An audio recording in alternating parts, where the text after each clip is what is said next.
Hey, it's me. In this message, I want to talk about the felt sense of God's presence. Now, I'm going to use the word God and him or he just for simplicity's sake, but feel free to replace those with words that have meaning for you, be it creator, source, higher power. You may have faith. You may believe this world is full of God, and yet you may not have actually felt him close to you in a personal way. He came here in human form so that you would never be far from his love. But for many of us, God feels more like an idea or a vague energy, not a living reality. You see, you can only experience what you allow yourself to believe is possible. If you honestly pray, if you really ask to feel the personal love of Christ, the answers will begin to come. Now, at first, they might not look like answers. They might show up as old pain, memories, habits rising to the surface. These are not accidents. These are the barriers that keep your heart closed. So as they soften, the experience of his love becomes more real. There's a loop we tend to get stuck in. When we feel unworthy or unlovable, it's hard to believe that Christ could care for us. But without even a small sense of being precious to him, it's hard to heal the guilt and shame that block self-respect. So the path is a two-way movement. On one side, you keep facing your own distortions with honesty and compassion. On the other side, you keep praying, asking to feel his presence in your life, trusting that his care reaches every detail of your day. Nothing compares to the moment you know, like really know, he loves you personally, that he hasn't forgotten you, that he protects you even when life feels rough. But that fullness can only come when you stop holding back parts of yourself. We all do it. We keep little corners where we think we know better than God what will make us happy. Yet Christ is here to give life, safety, and joy beyond what you can imagine if you trust and open to him. Your fears about people, your distrust of life can only soften through a steady practice of surrender to the highest within you. We're not meant to live cut off from each other. Everything in creation is connected physically, emotionally, spiritually. When you let the weight of your dependence rest on God, you find a new center of gravity. His presence fuses with your higher self. You become whole. Then your relationships with people shift too. You're no longer lost in unhealthy dependency or blind distrust.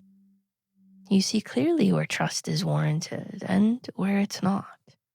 You can lead and follow in a healthy way. Strengthen your desire for direct contact with Christ. Make it a living intention. Without that, human fears can't be soothed. Underneath everything, we all share one basic fear: the fear of disappearing, of consciousness ending at death. Only surrender to God can address that fear. Only facing and clearing what's impure in you can open the way. Only feeling your pain instead of denying it can bring you through.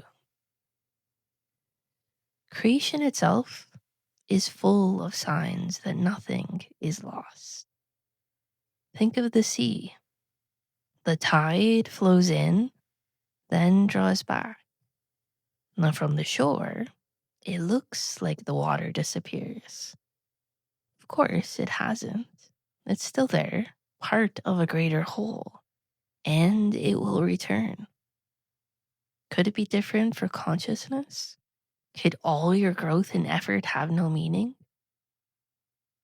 The more you connect the dots between your life experiences and your inner state, the more you see there are no coincidences. Everything in your microcosm mirrors a greater pattern. And as you see this, the universe stops feeling random. You begin to sense a design moving everything toward wholeness, peace, and joy.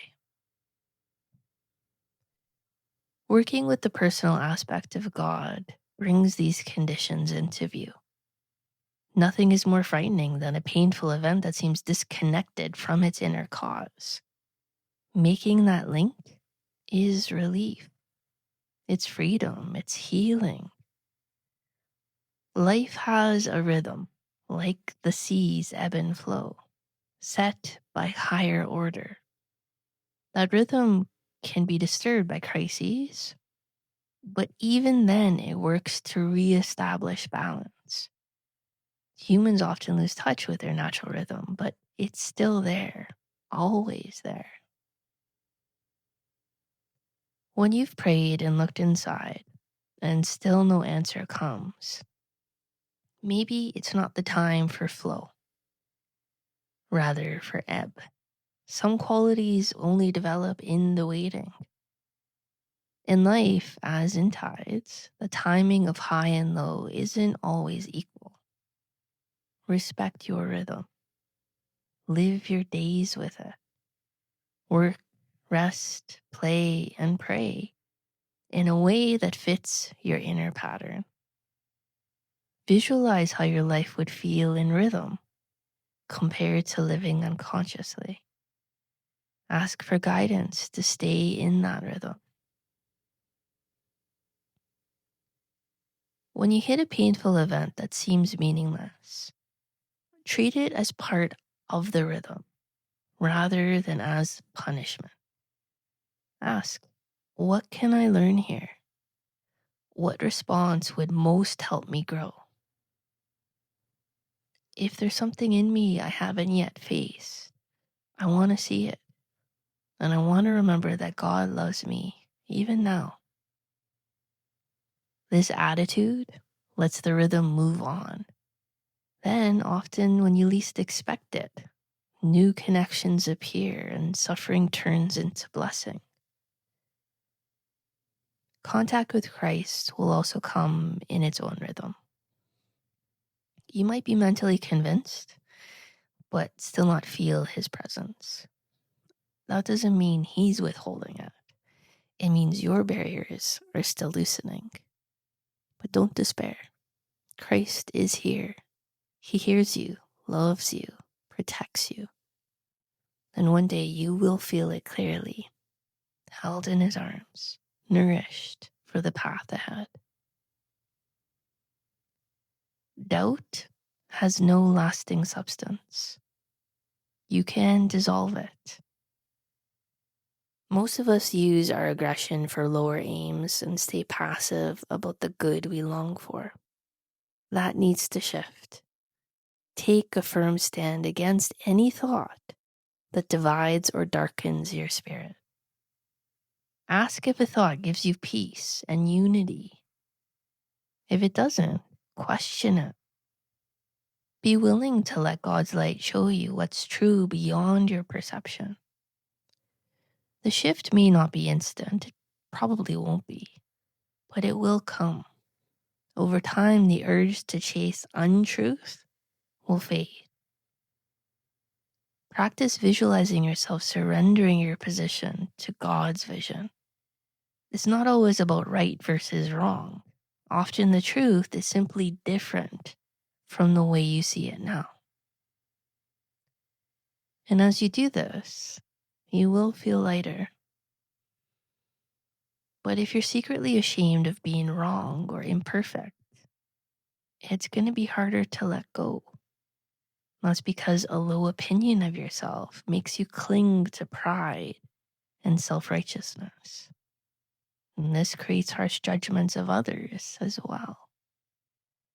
Personal contact with Christ is the best medicine here. Only knowing and eventually feeling His love and acceptance as you are can help you trust your own divine nature. Then you can accept your distortions without losing your ground. And from that healthy place, you can refute negative influences, speak to your false thoughts with firmness, and invite Christ to stand with you. You can direct your aggressive energy toward positive aims. You can claim with strength that you want God's will, and you trust that His will brings the best possible outcome.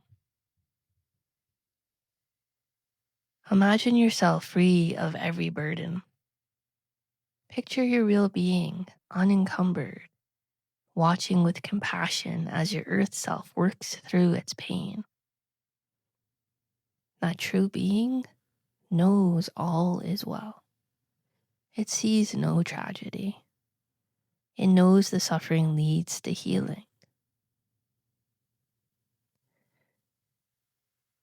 Now, I know some people have trouble or issue with words like salvation, sin, evil, and even Jesus Christ. These words have been misused, but their original meaning still matters. Christ in human form, Jesus, came as helper, friend, guide, and forgiver. Salvation means His endless forgiveness and acceptance. It means you can always come home, no matter what you've done or still wish to do. The door is always open. Ask for mercy, and you won't receive a stone. Ask to know your own beauty through His love, and you will receive it. 3 aspects of salvation often seem contradictory. First, only you can take responsibility for your healing. Second, you can't do it alone. You need the mirror of others. And third, without God's personal help, the task is too large.